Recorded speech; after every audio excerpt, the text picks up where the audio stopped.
Tazama dada, ndege wa angani, hapa ni wala kulima. Tazama ndugu, ndege wa angani, hapa ni wala kulima. Lakini wala na kunywa, kwa kuwa yuajua siri.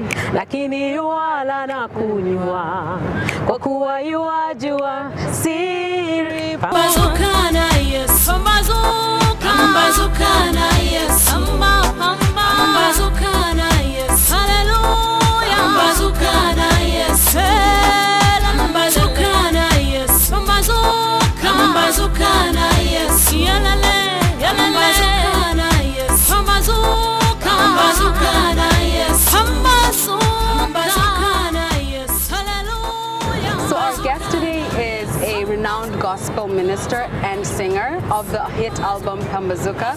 She's also a visionary and founder of the ministry Queen's International Ministry. She was a household name for many of us growing up, and she is also a very good friend of ours. I actually was hosted by her whilst new in Canada, and she's very close to my mother, so please welcome Pastor Joan Wairimu. So thank you for joining us today. Thank you, Rosemary. You look nice. Thank you. You also look very, very beautiful. Thank you.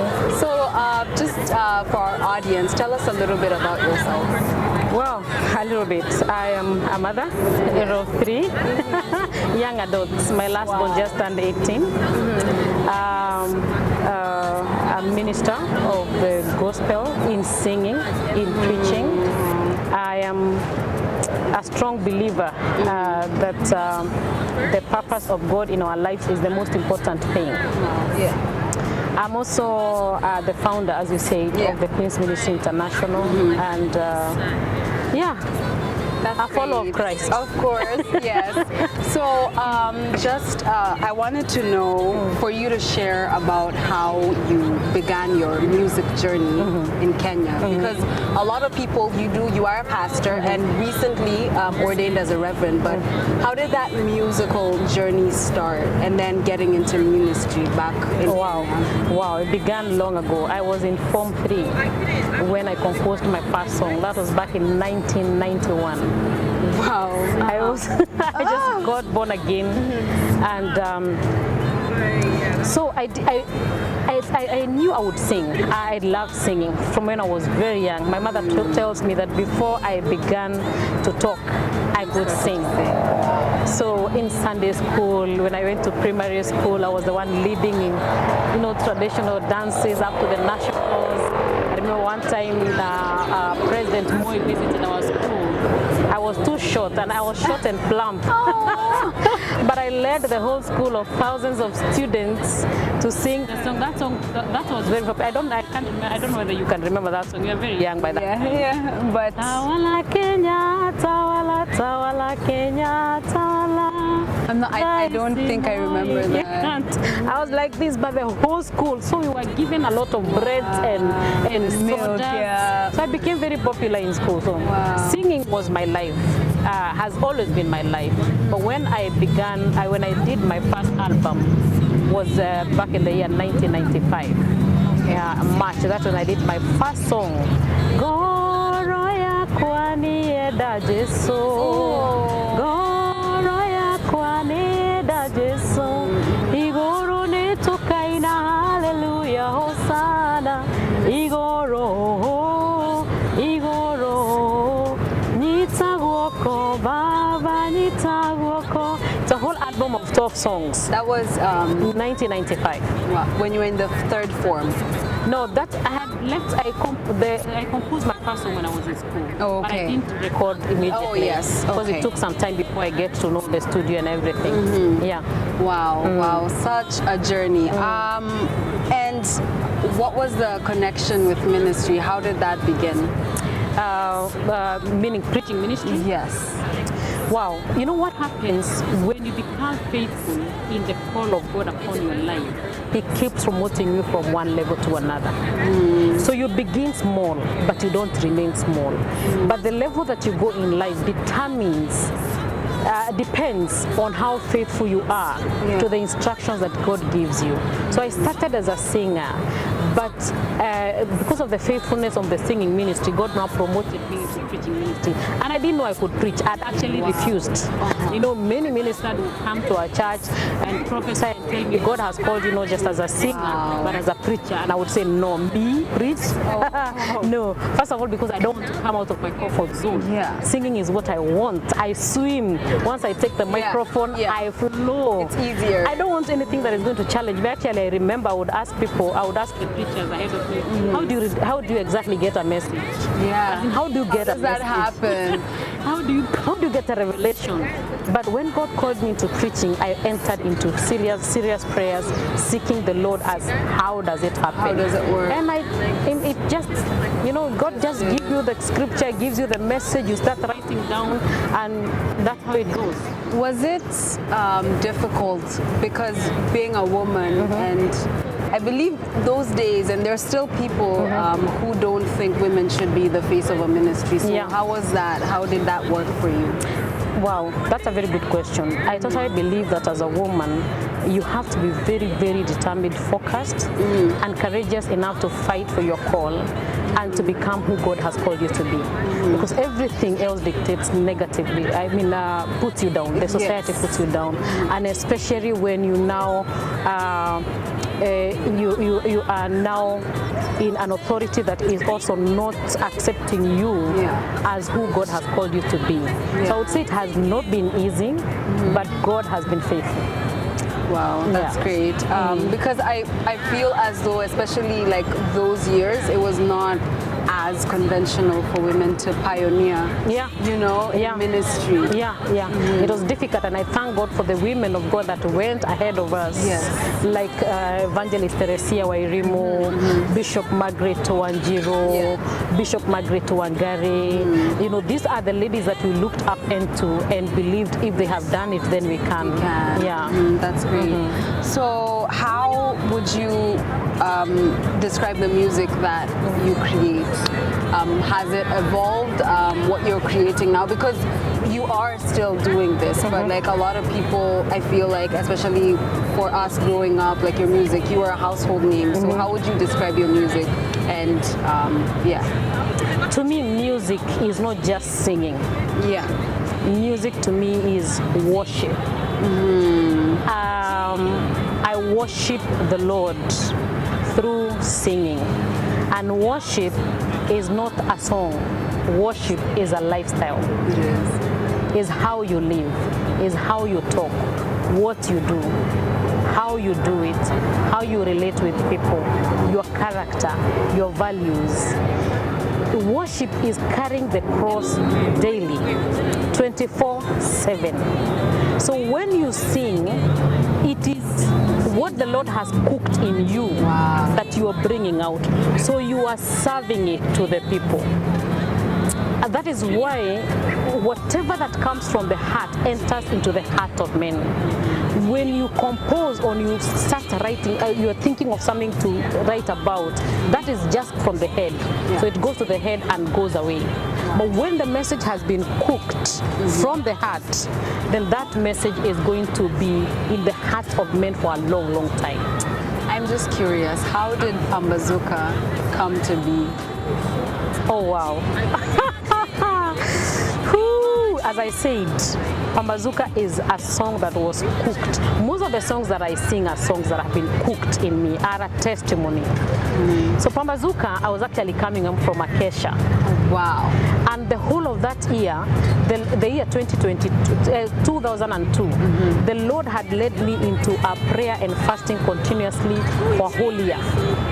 So I was fasting 3 days a week for a whole year. So during the fasting, I was still doing my duties as a mother, as a woman, as a pastor, as a singer, as a businesswoman, and nobody knew that I was fasting. Now, then I was coming from Acacia, and after Gikomba, I know you know Gikomba. At 4 in the morning, ladies are busy, people are busy doing a lot. It's a market. And so I said, if the first thing that we do in the morning is to worship the Lord, Oh, wow. He will order our life. He will order our steps. We will not have to work so hard. Wow. Because when you put God first, He puts you first. So even, and I'm not saying that you should not go to the market early, but I'm saying before you go to the market, pray, worship, lift up your hands and glorify your God for giving you a new day. Because when your steps are ordered of God, you will not only succeed, but you will succeed speedily. Because He orders your steps. You don't have to go round and round. He takes you where your blessings are. That's how Pambazuka was born. That's beautiful. Thank you. I can tell that song, the genesis of it, that there was a revelation behind that. Yeah. Okay, so I just wanted to, so like I said, you are a household name, and you still are, of course. So the fact that you're in Canada now, how did you deal with the fact that you had to change because the platform was back home and now you're here and you're still doing music here? How has that journey been? I was actually very shocked because I didn't actually know that so many people know my music in Canada. And that is the beauty of when God has called you, because God sells you, He markets you, He takes you through, He holds your hands. And then even my coming to Canada was ordered of God. God Himself made a way. He gave me a word, I think it was 2017, early when I was in prayer and fasting. In my January fast, I usually start January with a fast, and then I was in prayers, and the Lord told me, I will take you, I will open a door for you in a city very far from where you are. I will take you there, I will strengthen you, I will restore your strength and restore your authority to nations. So God was telling me it will take me to mold, because I was very broken at that time. I was going through a lot. I was very wounded and scattered. And so He told me, I will take you into a very far city. I will strengthen your ankle bones. I will give you strength, and I will restore your authority to nations. So coming to Canada was God ordained. And that is why He has made a way for me through everything that I have done. I didn't have to struggle. I didn't have to strain. God positioned people as pillars, as prayer partners, who made it possible for me even to launch the Queen's Ministry in 2018, which was very hard, because one of the things that I was told when I came to Canada is that things are different in Canada. Things are not like Kenya, which is true. It is true. And we agree and we appreciate that fact. But it sounded like it was next to impossible. I remember one lady I told the vision, and I told her what God has told me, to give me a vision to gather women together for Him, and that we are launching it in 2018, and I'm expecting 100 ladies plus, and we're going to be in a hotel. Ladies are going to dress like queens because we are queens. And then she told me, you are dreaming big. She told me not in Canada. She told me Canada we call meetings even for ladies. We call even you're going to charge. Nobody will come. I said, I'm not charging, but the hotel will charge, because of course we are going to dine. We have ladies. We have to come out of serving everybody and sit down being served. Because that is one problem with women. We never get time for ourselves. We have time for everybody, but we don't have time for ourselves. So once a year, because Queen's Ministry is the King calling us queens. So the essence of going to the dinner is bringing the queen in you, realizing that you're not just a woman, you are a queen. Treat yourself as one. And let me tell you, the joy that happens when we gather together as queens in Queen's Night, the rejuvenation, the strength, the self-esteem, the confidence. Some ladies will tell me, I bought this dress 5 years ago. It has been in my wardrobe. I didn't know where to put it, to go where. Because the life in Canada, how busy we are with our schedules and everything. Busy. So there are some dresses that you see and you're like, sasa hii nikinunua nitavaa wapi? When will I wear it? It's true. So when will I wear it? So it becomes, when God leads you, He holds you and He provides for the vision. So I am glad that you mentioned Queen's Ministry and the correlation in the word. And did Queen's Ministry start in Kenya? Queen's Ministry began the Lord gave me the vision 2006. Okay, He started cooking it way before then, but when we launched it was 2006, when the Lord told me, gather them for me, for I am in need of them. That time I was actually in prayers and fasting, but I was not praying for ministry, I was praying for music. I was telling God, Father, I don't want just to sing. I want you to release an anointing in the songs that I sing. That when I hold the microphone to sing, the songs will not only bring healing, but will bring redemption, deliverance. I want to hear cripples walking. I want to hear real testimonies, not just singing to entertain. People love the beat and everything. They love it. So, but the Lord gave me an instruction, told me, gather them for me, for I am in need of them. Okay, before then I had developed a burden for women. I prayed for women a lot. I myself was going through a lot of issues. And the women that were coming to me were going through a lot of issues. So I developed a burden and a passion to pray for them. My mom also is a very strong woman, and she was very hardworking, and I look up at her as a woman, as Proverbs that one woman. So I knew that for a society to be strong, a woman has to be very strong. So out of that, the Lord birthed this big vision. I didn't know it was going to be big, because when He told me, gather them for me, that time, all circumstances were saying no, because I was a young mother, a young minister, a young wife, we had just a young church, a young woman with 3 children that are young. So God is telling me to gather women for Him. I said, no, that cannot be me. I started pointing to the women of God that I knew were powerful, had the resources, had the connections and everything. But it happened. And I remember it was one night, it was in April, 28th of April 2006, when we had our first meeting in Nairobi Cinema. And the first meeting ever to be held for women meeting only, and overnight, because God told me it's going to be a night for the queens with the king. So it was, we had almost 800 ladies on the first night. So I went home. 800. Now the beauty of it actually is that night of Queen's Night is when God gave me the message for the night. Because when God told me, gather them for me, I concentrated on gathering women, on advertising, on calling the musicians, come, let us, we are going to have... I forgot that someone is going to preach. There has to be a message. So when my personal sister called me, told me, Mom, where are you? I said, I'm dressing up. She told me, the hall is packed. I said, where? The hall cannot be. Did you go to the right hall? Because I thought she has gone to the wrong hall. Wow. So I said, the hall is packed. It's not yet 9. We are there the whole night. So what am I going to tell ladies the whole night? Are we going to sing Pambazuka the whole night? So I knelt down and I took my Bible and I told God, Father, you told me to gather them. They're here. For you. They are here. What do I tell them? As I started panicking, I'm telling you, I just opened my Bible like this, and it took me directly to Isaiah 62. You read Isaiah 62 when you go home. You read Isaiah 62 from verse 1 to 12. Because in verse 4, he tells me, and they shall not be called desolate anymore. They shall not be called forsaken. They shall be called Hephzibah. Hephzibah means a queen, a delight. And so that is the night that God told me they are not just ladies. They are not divorced. They are not desolate. They are not forsaken. I have called them queens. So that's how Queen's Ministry was born. Wow. And from that night we grew.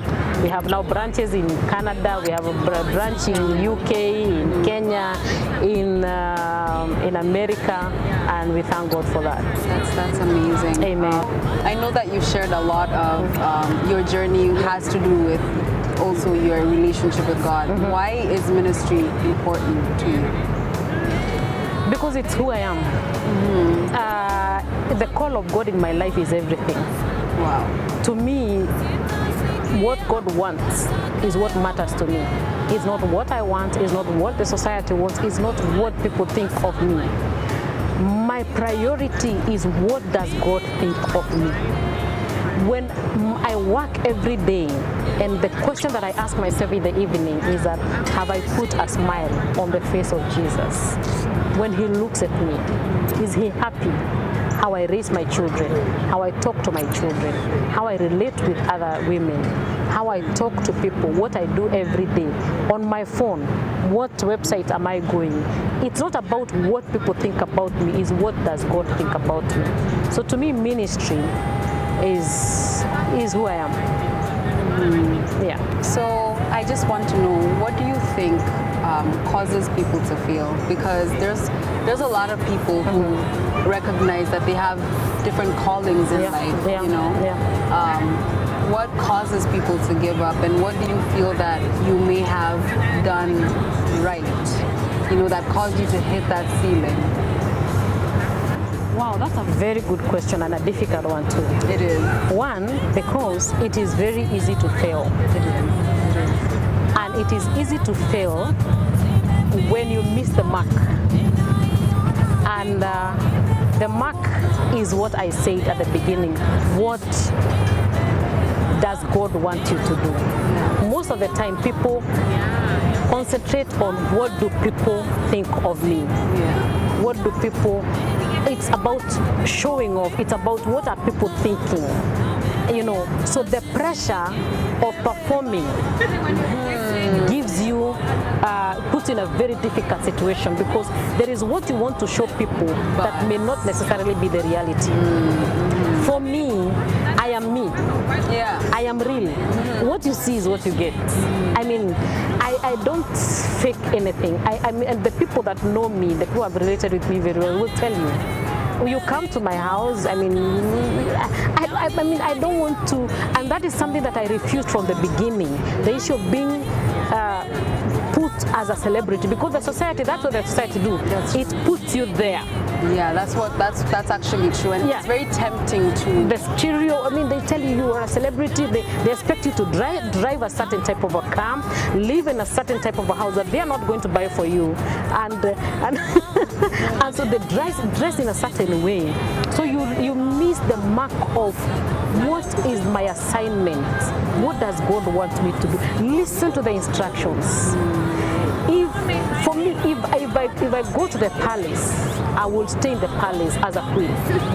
But if you take me to the slums, you'll also stay there. I will be in the slums comfortably. If you take me to the garden, I'll be with my boots and I will not have nails. If you take me to Hilton for a dinner, I will put my extensions and my high heels. Yeah. So because I want to be a mother. Yeah. I want to be a friend to my children. I want my daughter to ask me the most difficult questions. Yeah. I want my daughter to relate with me. I want the women to come to me and tell me, this is what I'm going through. If I don't open up to them to let them know that I am also a human being going through probably most difficult things that you're going through now, they'll also not open up to me. And that is what the problem is with a lot of ministers. They put a certain picture of what they want people to see, which is not really the reality. Be real. Jesus lived among the people. He walked with the disciples. He ate with them. He sat with the sinners. He went everywhere. He was him. There was no life that, I mean, because your private life is also very important to the public. How you live in the public, in the private, will reflect in the public, whether you like it or not. That's true. That's true. Yeah. So I just wanted to know about the hurdles, because there are hurdles that exist. Yeah. What sort of hurdles did you experience when even launching Queen's Ministry here and even back home? I think the handles in launching the ministry here is that the system here is very different. It's not like Kenya. Yeah. And it's difficult at the beginning, but when you understand it, you adjust. First of all, in Kenya there are a lot of people who are available to serve. I don't know whether That's true. In the not church. really available, but are probably more willing, more determined, Yeah. or have the time. They'll have the time. That's true. You see, Yeah. or really create the time, because nobody have time. Yeah, that's if you create time. What's the priority to you? You will create time for it. That's true. So people are too busy Here. here. Canada, yeah. So you end up doing everything. Wow, yeah. So that's the first hurdle that I got. But as time goes by, people buy the vision. People understand the vision, and God send people your way. Yes. You hold your hand, and then it becomes. But at the beginning, you really have to be willing to do everything by yourself. That's true. That's Yeah. true. You do. And what sort of hurdles were there in Kenya, even with music ministry? What sort of hurdles did you experience? I think for Kenya, the first thing is the system is very challenging because of the corruption. Oh, yeah. So you do so much, but your harvest is very little. So because of piracy and everything. But when you understand that your mission is to do the will of your Father, and then you know that God knows how to reward. God has rewarded me. Maybe most of my income may not have come from my music, but God makes a way for you. For example, I'll give you a very good example. Right.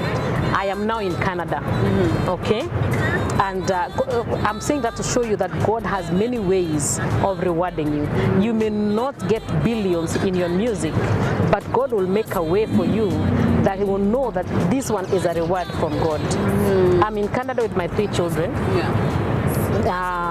They're all going to school. My daughter just is graduating in a month to come. Yeah. Going to university, has already gotten an admission, and because of the system in Canada, I may not have to pay even a coin. Yeah. Millions of money in Yeah. Kenyan shillings in one of the top universities in the world. Yeah. I will not pay a coin. Is that not a reward? It is It's a a huge reward. Yeah, that is a reward. Okay. Yeah. So you may not have the millions in the account, but believe me, he's a good.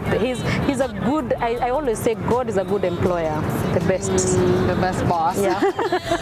What's the best thing that's happened to you and for your ministry this year? Wow, that's a very good question. What happened for me this year? Actually, it was in the month of May. The Lord made a way for me in an amazing, I don't even know how to put it. In my journey as a minister, as a singer, when the Lord called me into preaching ministry back in the year 2002, gave me pastoral calling. For some reasons, I never got to be ordained. Oh, yes. For all these years. I tried many times, but it never happened. It never worked. And I don't want to go deeper into that. But what happened this year in the month of May is that God made a way. That God gave instructions to a man of God that I don't know, I have never met, the founder of a big ministry here in Canada, to ordain me. Do you get what I'm saying? Yeah. That's... It's different when you look for. When you're looking for that. It's another, I don't know how to say it, when God gives an instruction To someone else. to someone that does not know you,